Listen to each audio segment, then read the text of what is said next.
Welcome to another Atchman Kings of War Battle Report, Wildcat Tourney Practice, Orcs versus Kingdoms of Men, 2,000 points plus the Wildcat. The scenario was control. This is my 2K Orcs list based basically on the Masters winning Orc list from 2 years ago.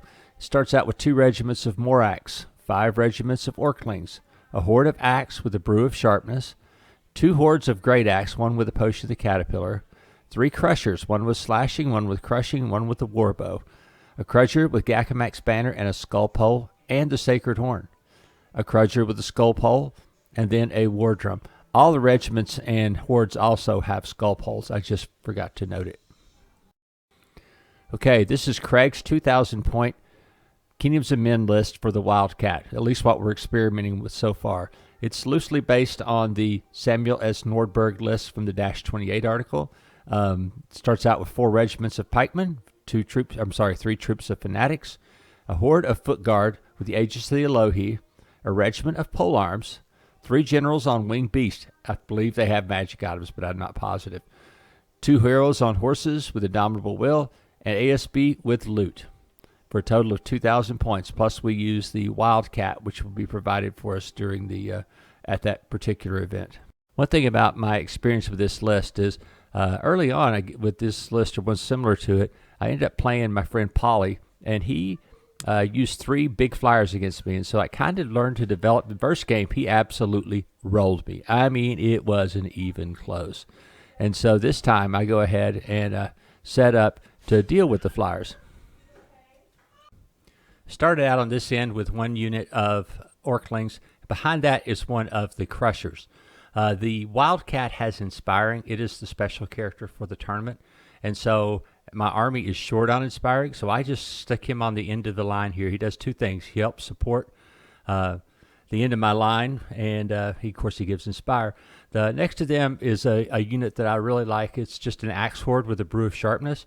I think that the extra armor makes it better for. I mean, I could use another Great Axe Horde, just like I have with the other ones, but I just like this one better because it's a little more resilient from attack.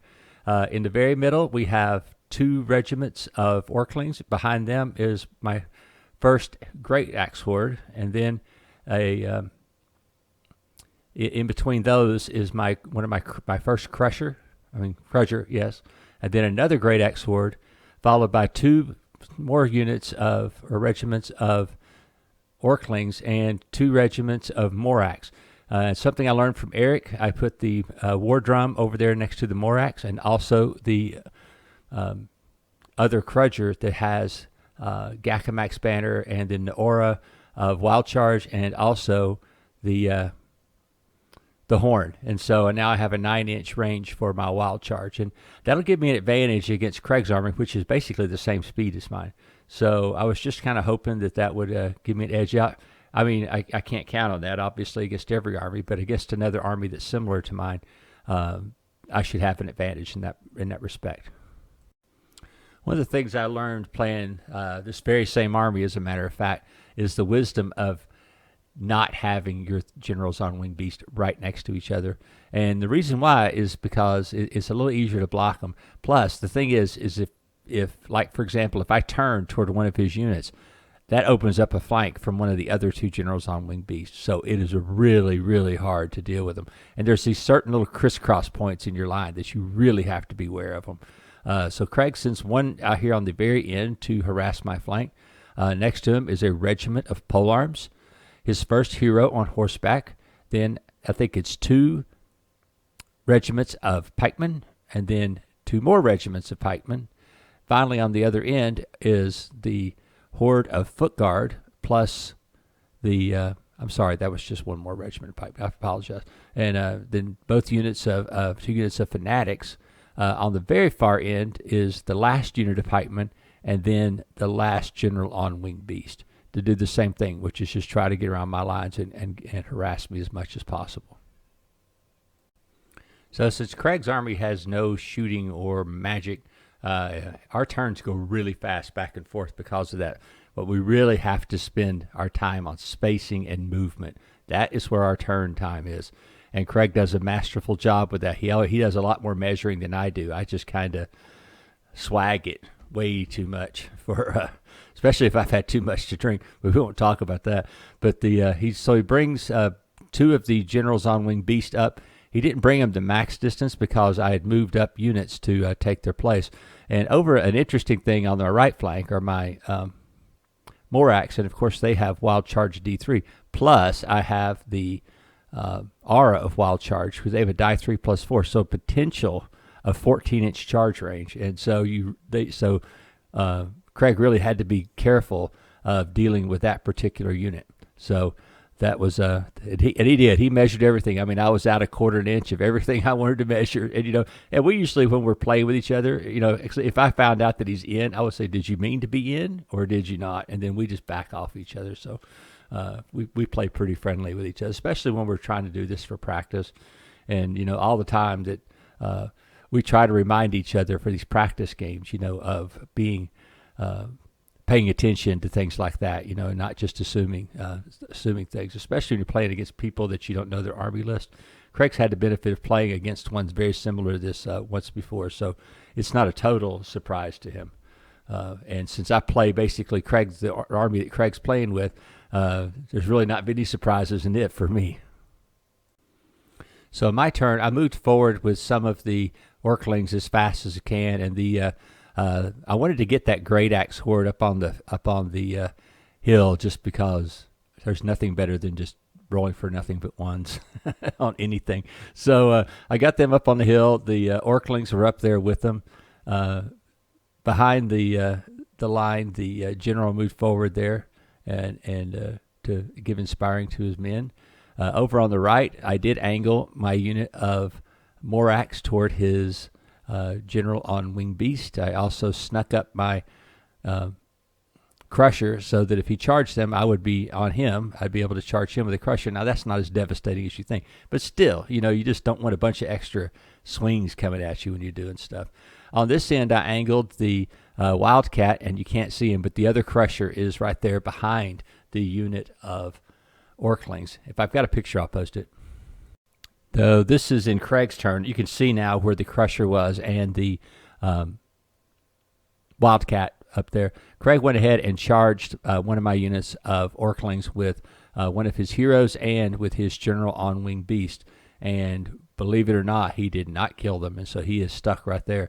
It's no big deal because I can't really do anything about exploiting that, but the fact is now he is stuck there for a turn and has to think about something else to do. And I'll get to swing back with the Orclings and potentially be able to ground his flyer. So in the middle, he really didn't move much up. He just kind of dressed his line, got it all on line, got his pole arms up. He put the Wildcat in between two regiments of, it's actually a regiment of pikemen, and then next to it is a regiment of fanatics. So that's what's over there in that area. Over here, Craig is sneaking that regiment of pikemen up there next to the piece of impassable terrain. You can see everything. Basically, he's got his line squared now, ready to handle my next turn. I mean, look at my line. My line's all disjointed, and his is like perfectly straight. So we'll have to see which one of these prevails. But I like the way his line looks way better than I like the way my line looks. So, but you can see down here in this, right at the very corner there, you can see my war drum and my general with the aura. He's sitting right there with that unit. So that is a really strong combo right there with Rally 2 on those three units from that war drum. And they can probably take a charge from just about anything. And they're going to have dash 17 on the Morax, so they could take a hit from probably anything but the foot guard. So this is looking forward from my position. The thing is without any shooting in this in Craig's army, I can pull my my chaff in really tight to keep from taking charges at all. Now, when I play against shooting, I have to spread out because I don't want to be I don't want a wavered unit of Orclings to keep my whole line from moving forward. But in this instance, I could just leave them wherever I wanted to because without any ranged attack, I didn't really have to worry about those guys getting wavered. Yes, that's 10 swings for threes and anything buts on that unit, and he only did 6 wounds. The weird thing about Orclings is Orclings are a regular regiment. They have a morale of 10, 12. Not fantastic, but it's not horrible either. And they also have 12 swings. So in this case, he did not even roll high enough to waver them. So I was going to get my chance at grounding his general on winged beast next turn. If you notice in the previous turn, I left the flank of my one of my units open to be charged by his general on winged beast. The fact is yeah, he would do some damage, but I would turn and annihilate him. So Craig wisely decided that that wasn't the proper course. Not only would it have been charged by the countercharged by the unit, but then the Wildcat and that other Crusher, which you see roaming around the background back here, would have all got in on the action and made sure that he was good and dead. My army now is moving forward aggressively. I mean, right in front of my Great Axe Horde here. In my Axe Horde in, there's nothing there. Essentially, those units I will blow aside like they're there's nothing. So the other, I'm trying to get up here close with the to push my chaff into the keep his pikemen from forming up on me. And then I moved forward as far as I could in the middle, but I was on a wall to start the turn, so I couldn't get the full 10. Otherwise, I would have been up there as well. I just now noticed that my attack is basically a classic echelon. You can look at it; everything's positioned exactly where it's supposed to be. One of his units of that was actually his unit of fanatics went ahead and charged into my Great Axe unit at the on top of the hill. The 2 units of fanatics moved up and just stopped a little bit away from my Orclings, and not really sure why we do that. I don't know. He probably had a good reason, but so that's what happened there on this end. And so he did have one attack over there. I think he did 2 or 3 wounds from the fanatics to the Great Axe, but I know for a fact that the response is swift and sure.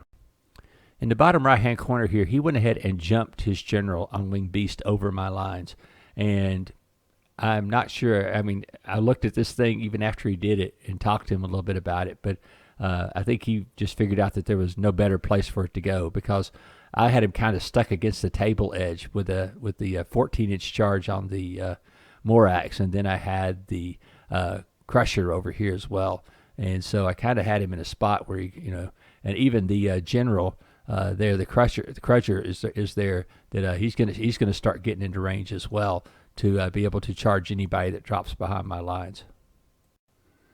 Over on this flank, the general on winged beast finished off the Orclings and turned toward my flank along with the hero on a horse. The general on winged beast had taken 4 wounds from the stupid Orclings, and he had grounded him. So now all he could do was turn and find some place to go in the following turns. So this is right at the end, so it'll be my turn next.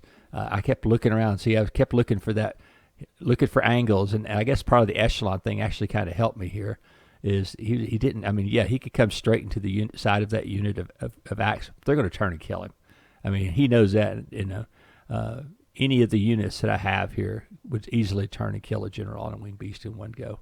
So I'm really watching out for when he could get 2 of them into me, because that's where I'm concerned. If he could get 1 in the front and 1 in the side, I think he could take me out pretty easily.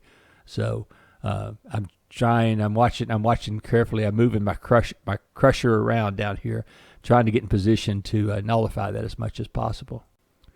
So over here on this flank, my both units of Orclings charged into his Berserkers.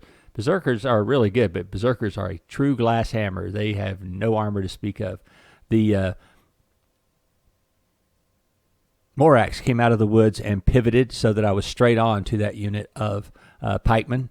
And then my general went ahead and nimble charged into the unit of Berserkers, fanatics, and hopefully to kill them. In the middle, you can see it. I probably have another picture. One of the Orclings charged into his pikemen, of course, needs 7s, but I was really just trying to hold them up. This is one of those turns where I had garbage dice. I charged the Axe Horde with the Brew of Sharpness into his polearms, which is probably the easiest unit in his whole army to kill besides the fanatics, and went in there and did a magnificent 6 wounds. I think I did. That's a half of what they should have done. And I was just like, "Are you kidding me?" And they stayed, and so now I'm really worried about the generals on winged beast, because I didn't really anticipate getting stuck like that.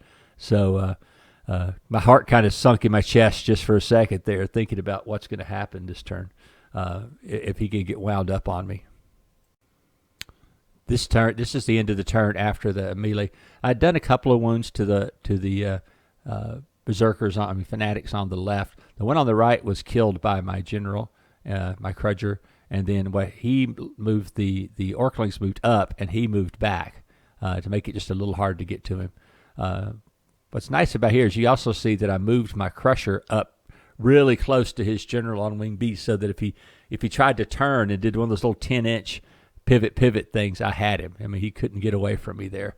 And the same token, I'm bringing the other one over from the other side to kind of pinch him in place here. This is just another picture of the right side of the battlefield. The fanatics that had charged into the Great Axe were destroyed with extreme prejudice. They were, it's a joke that I have, but when orcs fight stuff, when the unit of Great Axe hits it, it dies as a general rule.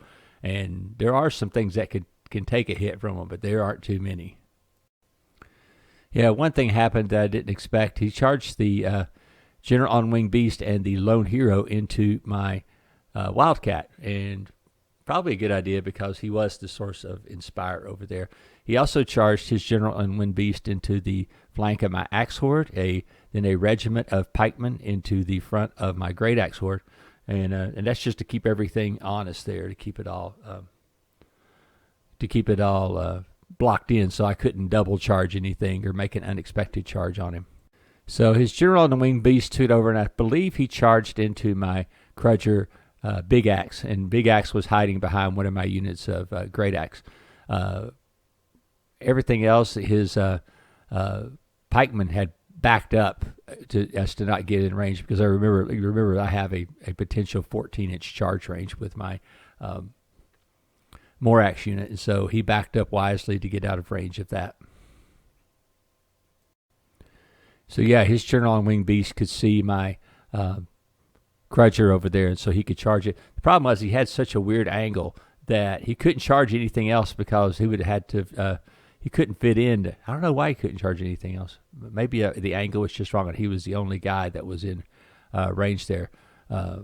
I guess he could have potentially charged the Great Axe in the flank if he could see him, but I don't know. I don't remember exactly where everybody was at, and I know Craig checked it 2 or 3 times, so I'm not questioning whether he could charge me. I'm just questioning why he didn't charge something else. I guess that's more of the question that I have.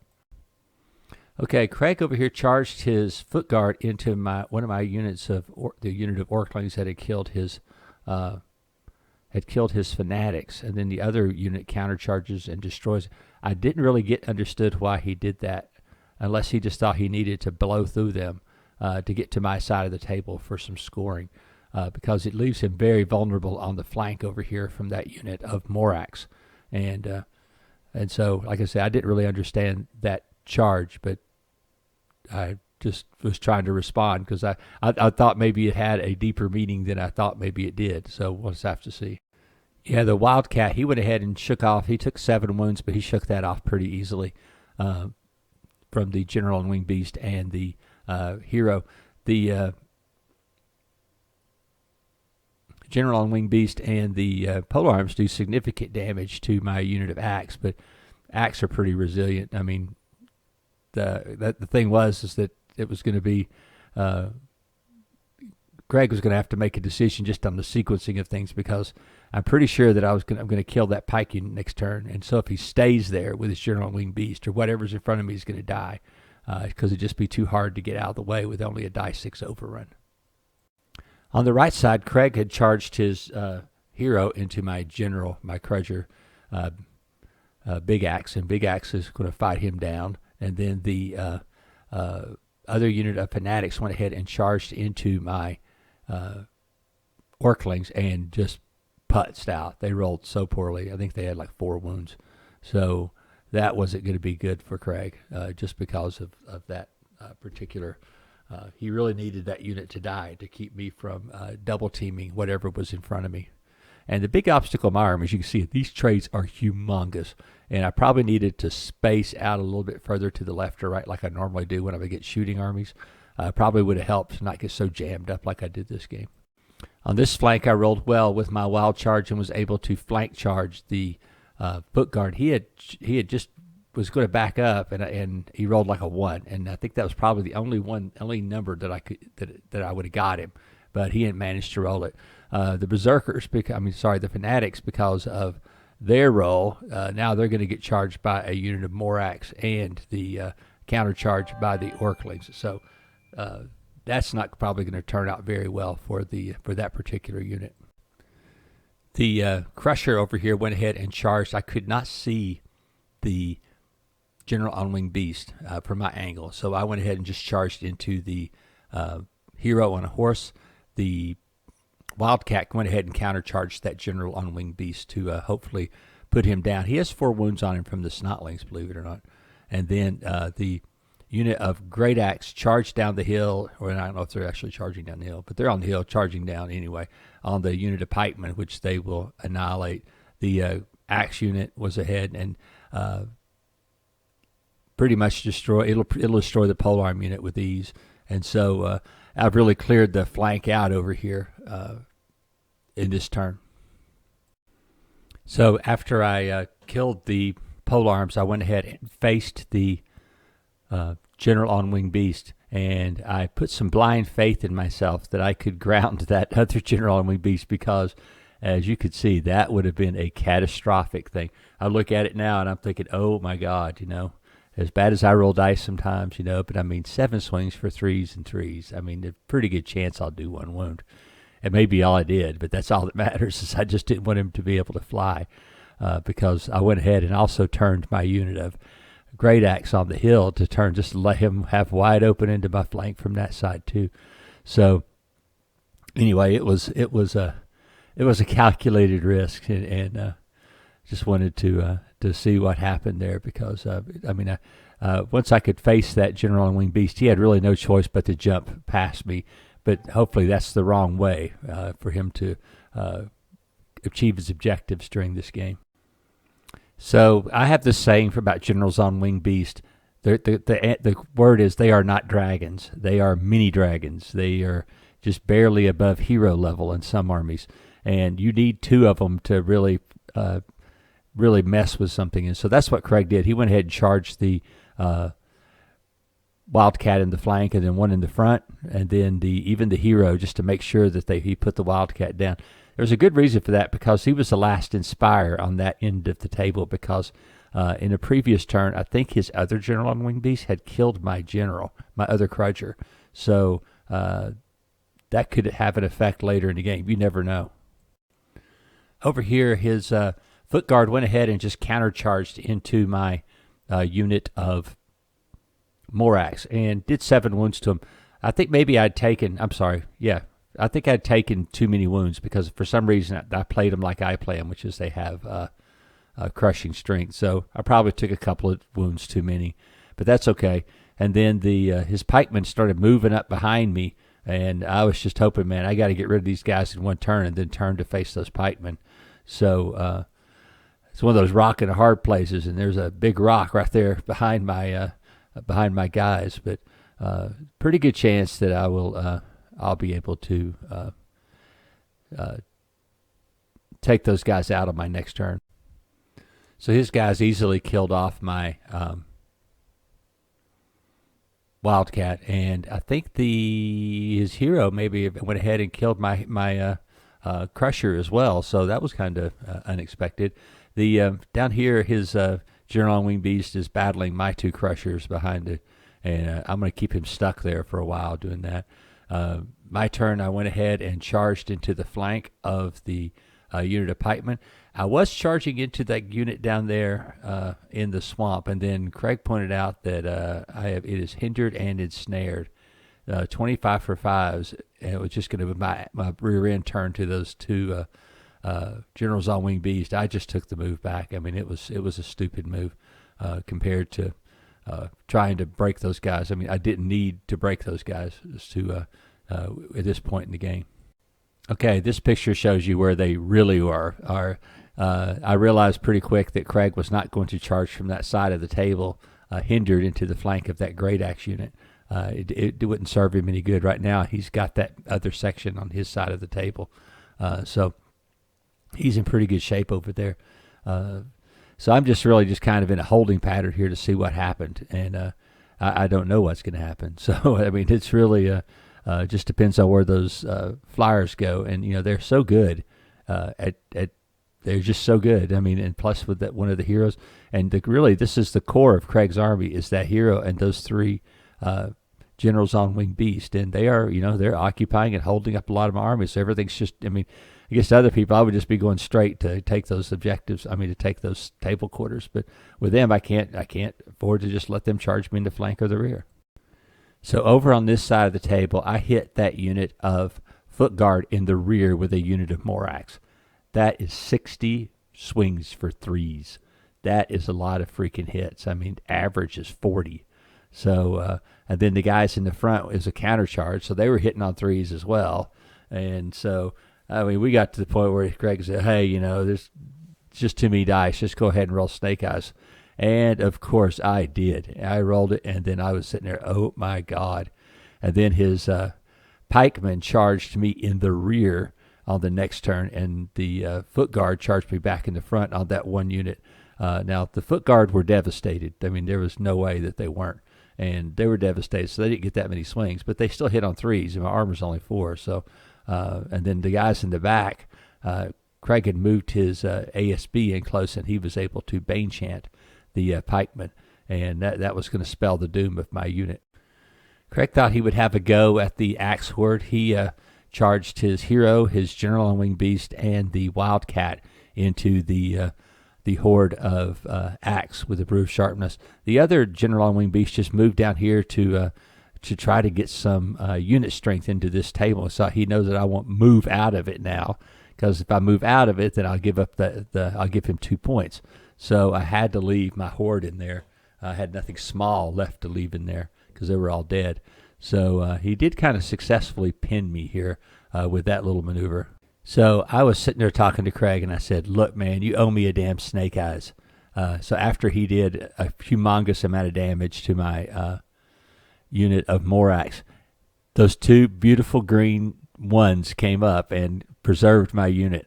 And so the thing is that there was no way anything was going to survive after this that was sitting in that pile. So it was just crazy that I rolled snake eyes and then he rolled snake eyes to make up for it. I mean, I was just like, oh my gosh, finally, the gods balance, the scales of dice rolling have hit dead even, and it made me feel so good about that.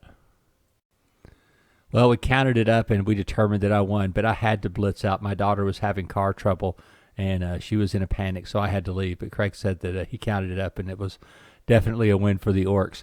The way this game played out, it was kind of weird that he kept his line pretty much intact, and mine was disjointed through the whole time, but it really didn't hurt me. I guess it's because I could still bring things forced to bear where I needed them to be, and really didn't offer him any flank charges. I mean, if there was a flank charge, for the most part, it was because I wanted him to flank charge me, like giving his general on winged beast the flank of a unit of great axe or something like that, because what was going to happen. If they charged in, he does, oh yeah, he hurts them, but then he gets turned around and gets annihilated. So I think that actually worked out. I mean, really the big thing for me is learning to deal with the terrain. On the left side, it was a lot easier because there was no obstacles there. So it kind of turned out like an echelon attack because of that element. What I was really happy about in this game, and you can see it here, is I kept, and Eric is the one that told me this, is the whole thing of this army is to manage spacing. And he is right about that. And so what I did is, you see all my crushers are there behind the army. Generals are there. I mean, my crutchers are there. Even the Wildcat is there on the far end, and it's all to prevent his flyers from jumping over my lines. If you jumped over my line, something was going to get you. And I mean, I know it won't kill you, but it just delaying you one turn is all it takes, so that then one of these other units potentially can turn around if they have to, or in this case, many times another hero can jump in on you and take you out. Because, I mean, if you jump in there, you kill one guy, but there's still the other one there, and you're still stuck. So this army list is designed for handling flyers like that, multiple flyers like that with things in reserve. The thing about this army list also for the Wildcat tournament is at 2,300 points, I have 3 Krudgers, and it gives me enough inspiring, to inspire. The army doesn't need that much inspiring because it tends to be killing stuff all the time and not really needing. I mean, the stuff that most of the time you don't want to be inspired on some of these things. You want them to die, like the Orclings, and so you don't want to be close enough to inspire them. You want them to go away, and so the having the Wildcat really helps me out in this because he basically becomes my 3rd Krudger, and of course his stats are better than a Krudger, and he's got some other advantages as well. The one thing that Jim and them didn't give him was nimble, which I really would have thought would have been better. I mean, if you think about it, he's probably down more like to a beast of nature without wings. He's probably like a 150 point model, which is still better than my Krudger, but I mean it's not as versatile. If it had nimble, it would be a lot better. But I mean, it's free, so I'm not griping. You give me a free source of inspire, and I'm going to use it. And that's what I did. As you can see, my whole line, if you're looking down it, you see all the heroes spaced out perfectly to give inspire all the way down the line. So that was wonderful. I really like my combo on this end over here, and Eric taught it to me. I'm not going to say that I thought of it, which was to keep the war drum near the units of Morax to give them a -17 leadership. Also, I usually keep one Krudger, the one that has the aura, down next to them to give them advantage, so they have that die 3+1 wild charge, which is just amazing. Also, in this case, with the aura, I was close enough to give a wild charge to my middle unit of Great Axe, but they never got in a position to really. I don't even think they fought the whole game, as a matter of fact. But that's okay. That tends to happen when you got these big hordes. That sometimes they just get left out of the game. I tend to have the most action, of course, on the flanks, and my Morax units tend to be the ones that do a lot of the fighting. Because most people are trying to outflank me, and maybe one of these days I'll stick them in the middle of the line just to see what that's like, and have the Great Axe out on the flank or the Axe unit out on the flank to help me out there. So. As far as Craig's army, I don't know. I mean, it's an army that I play all the time, but I just don't think that it really works at 2,000 points like it does at 2150, or at 2,300. It's superb. At 2150, it's damn good. At 2,000, I don't know. I mean, it's just, to me, it's just not. It's missing something, and I'm thinking that maybe that. What he's missing at this level is another big horde of infantry of some sort, whether it's polearms, another unit of foot guard, something. And I think to do that, you're going to have to sacrifice one of the generals on winged beast to be able to do that. But in compensation, you have the Wildcat. No, it's not as good as one, but it's kind of a poor man's version of it. And it could work in there to help. Like for the most part, he kept that one general on the winged beast that you see next to his hand. Pretty much in the middle of the line the whole time. That could just as easily be the Wildcat. So that's an idea. I mean, I'm not saying that's a perfect idea, because I have the same issue. I bet I've made 100 army list at 2,000 points, trying to make this army work. And the one that I really have liked the most is to keep both units of foot guard, and to keep 3 heroes, 3 of the regular mounted heroes, but just going with 2 generals on the winged beast, because, like I said, you got the Wildcat that kind of has that role. It's not the same, yes, I know, but it's quasi. It's not like you're just totally missing something. You have that. At least you have a source of inspire. Pretty damn decent fighter. Like if you charged in with your pikeman and the Wildcat, you had a pretty good chance of knocking even a horde down. So anyway, that's just some thoughts that I have about that list. I mean, he's doing basically everything I do with it, spacing stuff out exactly the same way. And I just think, like I said, it needs that extra infantry push, because it was pretty easy to overwhelm his one infantry horde down here. And the rest of the army is really designed to hold. And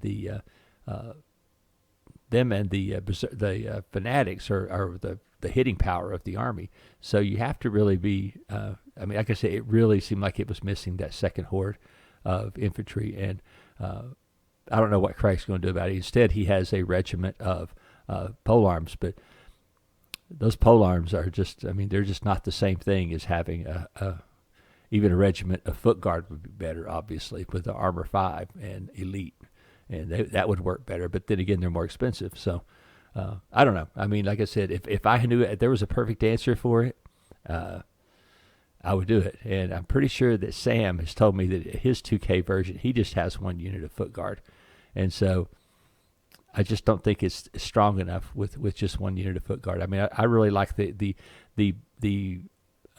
Griffins, I mean, the Generals on Winged Beast.